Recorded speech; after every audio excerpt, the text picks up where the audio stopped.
Hindi ako sanay makipag-usap sa babaeng nagtatrabaho sa nightclub. At ikaw lamang ang unang nakausap ko. And you have impressed me, Eva. Pare-pareho lang kami nagbibilad ng katawan para kumita ng pera. Hindi kasalanan ang maghanap buhay. Huwag mong sabihin ganun kalinis ang tingin mo sa akin. Eva, kain muna tayo. Maaga pa naman eh. Eh, ikaw kung gusto mong magpaumaga, ako mauna Hindi na ko ako. sasama, di wag na lang. Hi! Ako si Winston Abad.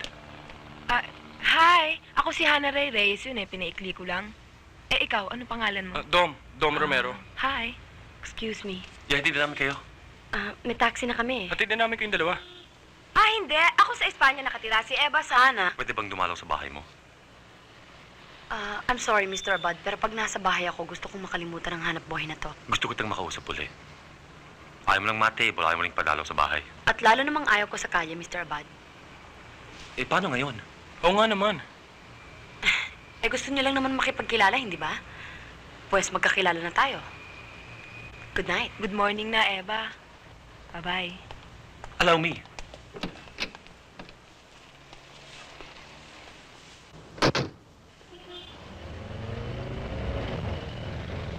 Hindi mo pwedeng paglaruan ng ganun tipo ng babae, Winston.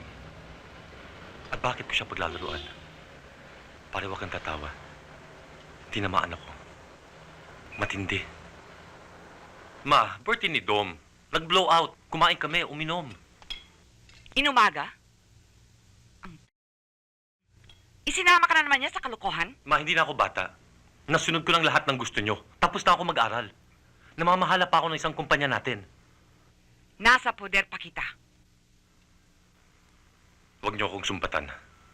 Matagal ko na gustong magsarili. Kayo lang ang ayaw pumayag.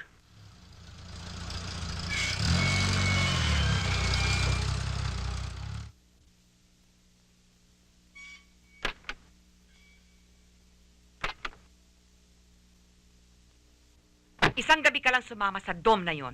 Natuto ko na Ma, huwag mong sisihin ang kaibigan ko. Ako ang may gustong magtagal sa labas. O ano na naman yan? Isa ka pa. Ma, ang puso mo, ha? Bakit inumaga ka rin? Mama, walang pasok ngayon, okay?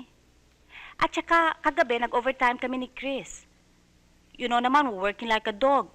At meron kaming in-entertain ng mga bagong Italian importers natin. And they're interested in our new lines. Yung mga bags natin, maleta, belts.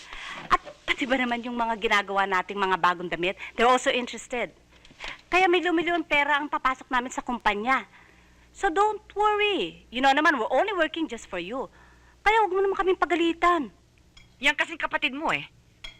Hindi ako nakatulong ng paghihintay sa kanya. Nag-uumpisa na magloko. Nakita mo yung customer natin kanina? Naku, akala mo kung sino makatingin, ano?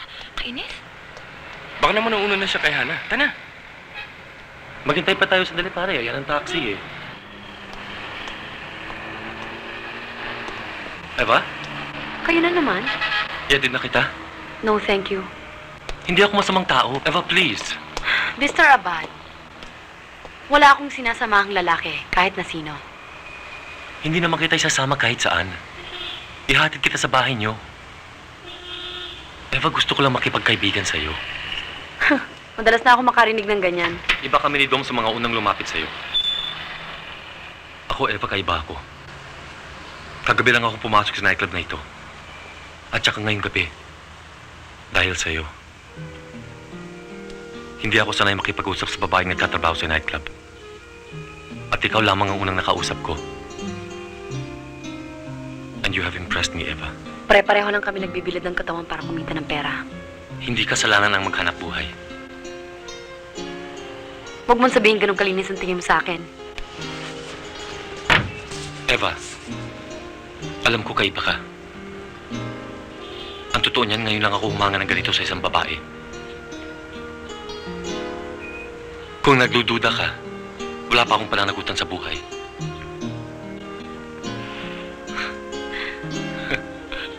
Si Doma isang architect. Namamahala siya ng isang construction company. Binatang-binata pa rin siya, tulad ko. Childhood friends ba kayo? Magka-eskwela ba kayong dalawa? Hindi. Kaya kami nagkakilala ni Winston dahil akong gumawa ng plano ng building nila sa Makati. At ako na rin ang nag-construct at nag-design ng factories nila sa Pasig. Nasa garments kami. We export ready-made clothes to the States, Europe, and the Middle East. At kung saan-saan pa. Pareho pala kayong busy. Mabuti na lang at nagkakapanahon pa kayo para makapag-night clubbing. Well, yan ang madalas mag-good time, Eva. Teka, kung hindi ako nagkakamali, ikaw yung madalas na nakaupong malapit sa stage, hindi ba? Right. Sugay ako ng SB nung pambagong bukasyon. Mabuti na lang pinilit niya ako isama nung isang araw. Kung hindi, maaaring hindi kita nakilala. Eva, pwede ba kita maimbita sa isang outing? Sure, why not? Pero magsasama ako ng kaibigan. Perfect, para may kadate si Dom.